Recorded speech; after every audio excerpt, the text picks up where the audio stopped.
আপনি কে হন? আপনি দ্বারকার সেনাপতি, দ্বারকার প্রজা, আমাদের এই পরিবার।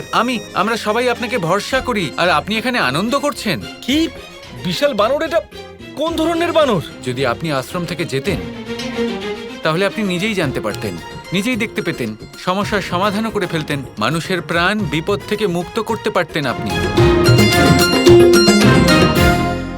কিন্তু আপনারা দুজন কি করলেন? আমাকে মিথ্যেবাদী ভাবলেন, আমাকে ভুল বুঝলেন, আর যা মনে এলো করলেন। উচিত করলেন তো আপনারা? আমি কি বলেছিলাম দাদা আপনাকে? যে আমি কিছুদিনের জন্য বৃন্দাবনে থাকবো, ততক্ষণ আপনি যান। আমি জানতাম এটা গুরুত্বপূর্ণ কাজ আর আপনার করা উচিত। আপনি বৃন্দাবনে এলে আমি চলে যেতাম। আপনি আমার কথা শুনলেন না। এবার বলুন, দ্বারকার দায়িত্ব কার ওপর? আপনার ওপর। গোপীগণকে আশ্রমের বদলে দ্বারকায় কে পাঠিয়েছে? রাধা, তুমি। গোপীরা ওখানে গেছেন, তার দায় কে নেবে?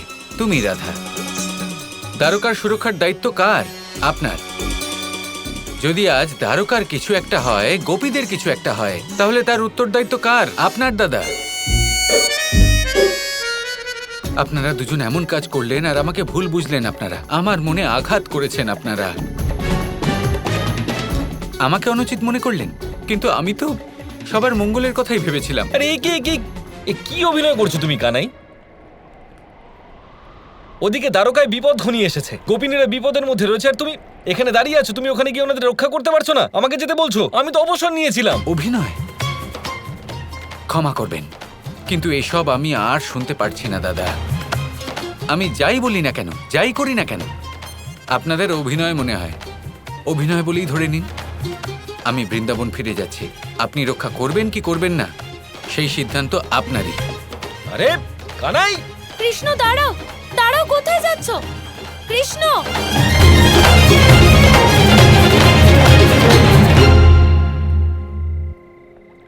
আমি কি অনুচিত করেছি রাধা? শুধুমাত্র এটুকুই তো চেয়েছিলাম যে এখানে বৃন্দাবনে নিজের মায়ের কোলে একটু বিশ্রাম নেব, এখানে একটু খাওয়া দাওয়া করব, নিজের পুরনো স্মৃতিগুলোকে একটু রোমন্থন করব, ব্যাস। কিন্তু হয়তো কানাই ঠিকই বলছে রাধা। আমার খুব বড় একটা ভুল তো হয়ে গেছে। আমি দ্বারকার সেনাপতি থাকাকালীন দ্বারকার উপর এত বড় বিপদ ঘনিয়ে আসবে, এর চেয়ে বড় অনর্থ আর কিছুই হতে পারে না। মানছি যে কানাই আমাকে অনেকবারই ফাঁসিয়েছে, কিন্তু এই বিষয়টাও সত্যি যে কানাইয়ের বলা প্রত্যেকটা কথা মিথ্যে হয় না। ও প্রত্যেকবার ছলনা করে না। এবার যদি ওর পত্রের লেখা পড়ে ওর কথা শুনে আমি ওখানেই থেকে যেতাম, তাহলে এই তথ্য আমার কাছে খুব শীঘ্রই পৌঁছে যেত, আর এত বড় একটা অনর্থ হয়তো হতো না। খুব বড় ভুল করে ফেলেছি আমি রাধা, খুব বড় ভুল করে ফেলেছি। দাদা, আপনি দুঃখ পাবেন না। কৃষ্ণেরটা বলতে পারবো না, কিন্তু আপনি দ্বারকায় ফিরে যান। ওখানে গোপী এবং দ্বারকার রক্ষা করুন। যদি গোপীদের কিছু হয়ে যায়, আমি আজীবন নিজেকে ক্ষমা করতে পারবো না। না না শ্রীরাধা, আপনি চিন্তা করবেন না। আমরা তিনজন তাড়াতাড়ি ওখানে যাচ্ছি। তাতশ্রী, আপনি এখানেই থাকুন। হ্যাঁ বাবা, ওই বানরকে আমরা একাই সামলে নেব। আমরা আসি। নিশাত ঠিকই বলেছে, আমাদের এক্ষুনি রওনা দেওয়া উচিত। এক মুহূর্ত দাঁড়াও। এই পরিস্থিতির গুরুত্বটা বোঝো।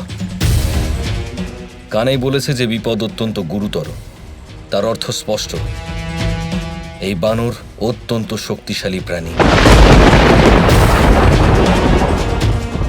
সেজন্য আমার নিজে ওখানে গিয়ে ওর সম্মুখীন হওয়া প্রয়োজন। তুমি চিন্তা করো না রাধা, আমি স্বয়ং ওখানে গিয়ে এটা দেখব যে কোন বানরের এত দুঃসাহস যে আমাদের দ্বারকার উপর আক্রমণ করবে। আমি ওখানে গিয়ে দেখব, না গোপিনীদের কিছু হবে, না আমাদের দ্বারকার কিছু হবে। তুমি গিয়ে কানাইকে বোঝাও যে আমি সবকিছু সামলে নেব। চলো পুত্ররা।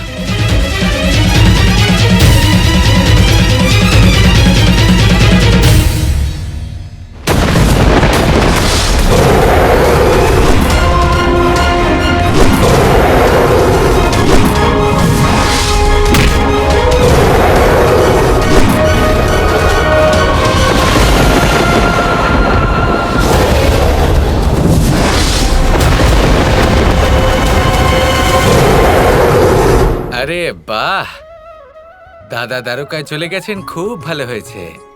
যদি দাদা জেদ করতেন বৃন্দাবনে থাকার, তাহলে আমাকে যেতেই হতো।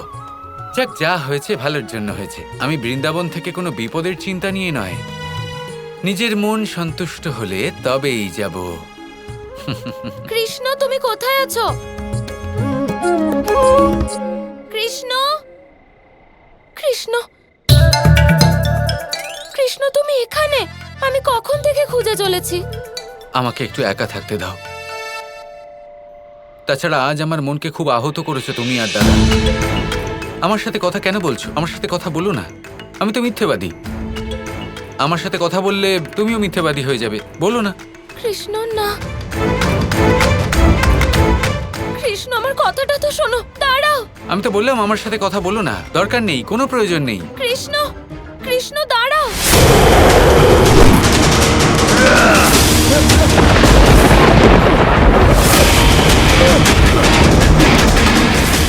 বল, কৃষ্ণ কোথায়? এখানে আসছে না কেন? আরে কৃষ্ণ তো এখানে নেই। যদি মিথ্যে কথা বলিস তাহলে প্রাণ হারাবি।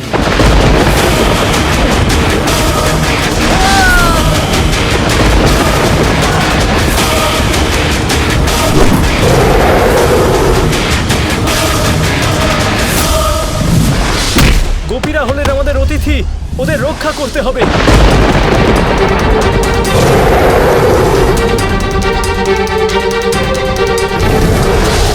এই বানরটা কে?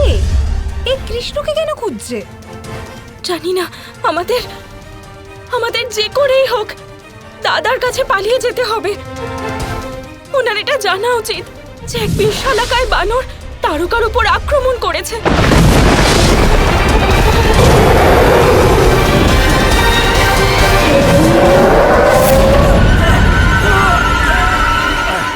বলো, কারা ওই কন্যারা আর কেন ওদেরকে রক্ষা করছিলে? কারণ ওনারা হলেন শ্রীকৃষ্ণের গোপী। গোপী? ওদের জন্যই তো আমার বন্ধু নরকাসুরকে হত্যা করেছিল কৃষ্ণ। যদি কৃষ্ণ এই গোপীদের এতটাই ভালোবাসে, তাহলে নরকাসুর যেটা করেছিল আমিও সেটাই করব। আমি ওদেরকে হরণ করব। তাহলে ওই কৃষ্ণ নিজে থেকেই আমার সামনে চলে আসবে আর আমি ওকে শেষ করে দেব।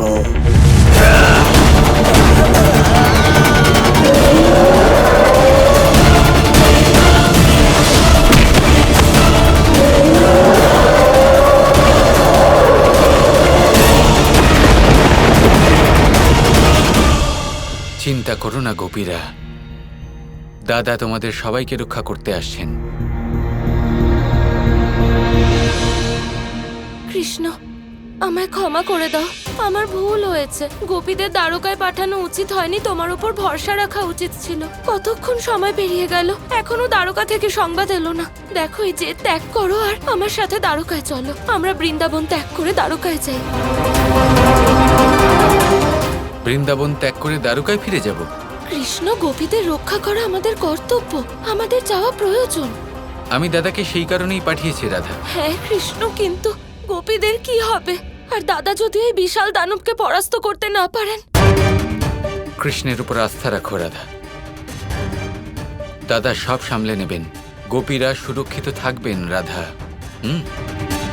তোমার উপর আস্থা আছে কৃষ্ণ, শুধু রাধার মান রেখো, গোপীদের রক্ষা করো।